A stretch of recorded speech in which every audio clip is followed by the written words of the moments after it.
The Formula One circus lands in Las Vegas this week for the all-new Grand Prix, which will take place on an all-new street track that includes a part on the renowned Las Vegas Strip. Because this is a fresh new track that has never been used in F1, the teams and drivers will enter the weekend with no historical data or understanding of how to set up the vehicle or what to expect throughout the course of the weekend. In general, teams want to have a fairly clear understanding of the weekend they will encounter in preparation for each Grand Prix. Throughout the race weekend, teams quickly create a picture to determine if their pre-event work was largely right and requires minimal adjustment, or wrong and requires significant revisions. Failure to complete the pre-event preparation correctly puts teams on the back foot during the weekend. For Vegas, numerous elements for both vehicle setup and racing strategy will need to be calculated in the absence of prior racecourse data. Therefore, teams will do all they can to gather as much information as possible. Many factors influence car setup, ranging from downforce and ride heights to suspension softness and tire pressures. Non-physical components, such as engine deployment maps or brake balancing criteria, can also be included. And for Las Vegas, the teams will have to estimate all of these characteristics. According to Max Verstappen, Vegas is more for the show than the racing. Long straights and tight corners have some questioning how good the racing will be in Nevada, especially with the added difficulty of near-freezing temperatures. First of all, I think we are there more for the show than the racing itself if you look at the layout of the track. But you know, I'm actually not that into it. I'm more like, I'll go there and do my thing and be gone again. Vegas is not the only tight track street circuit on the calendar. But when the Red Bull driver was asked about Monaco, he said it was the history that made the Monte Carlo circuit exceptional.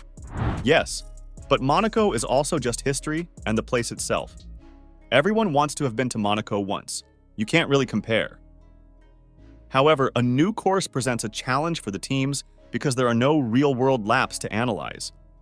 Teams and drivers will spend hours in the sim to compensate, although the Red Bull champion revealed he had struck the wall more than he would like when playing the track on the F1 computer game. There's still a lot to do. I still need to go on the simulator.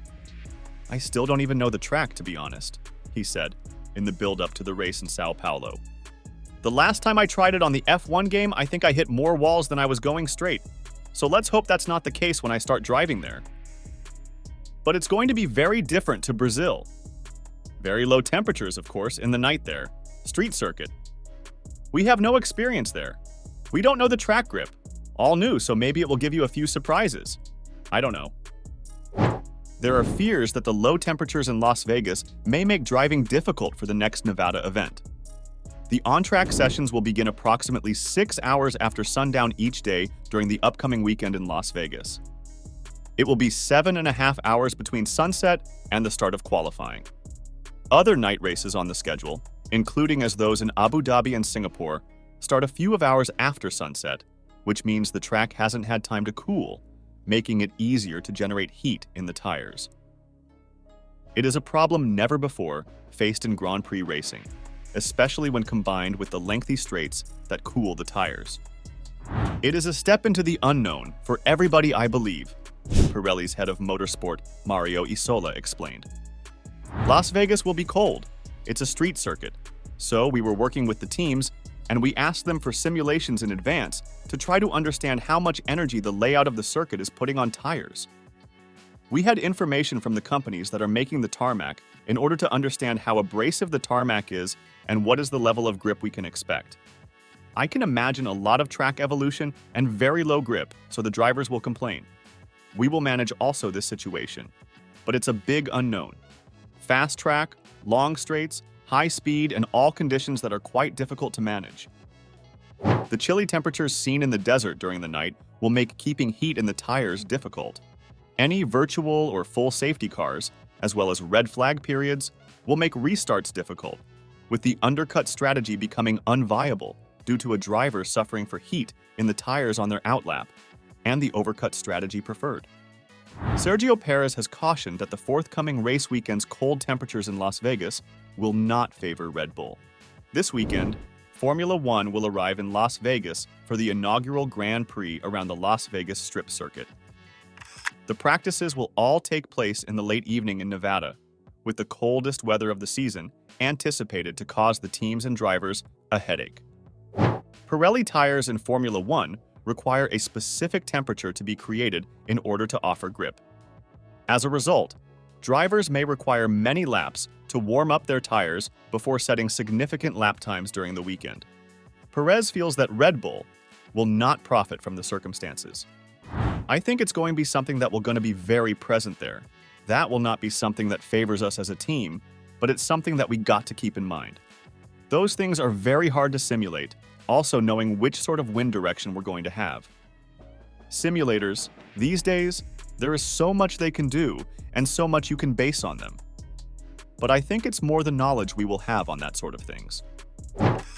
If the curbs are somewhat different when you arrive at the track, the driving line through a turn may alter considerably, influencing that corner and the straight thereafter. A sudden bump in the track will have a similar impact. A massive amount of correlation work will begin the instant the car hits the track in first practice.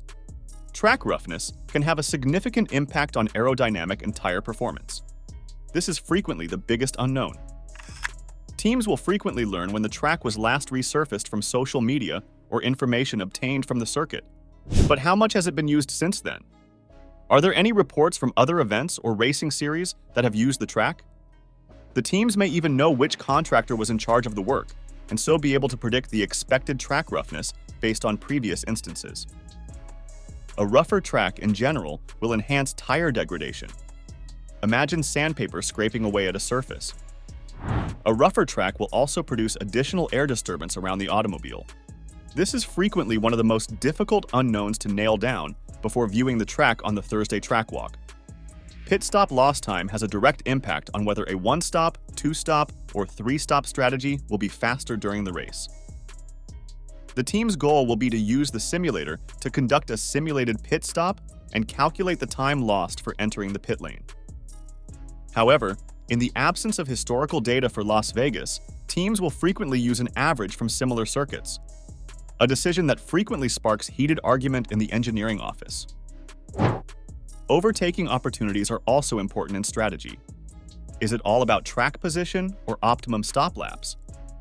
However, because of unknown driving lines, tire degradation, and aerodynamic factors, it's difficult to predict how simple an overtaking into a corner will be.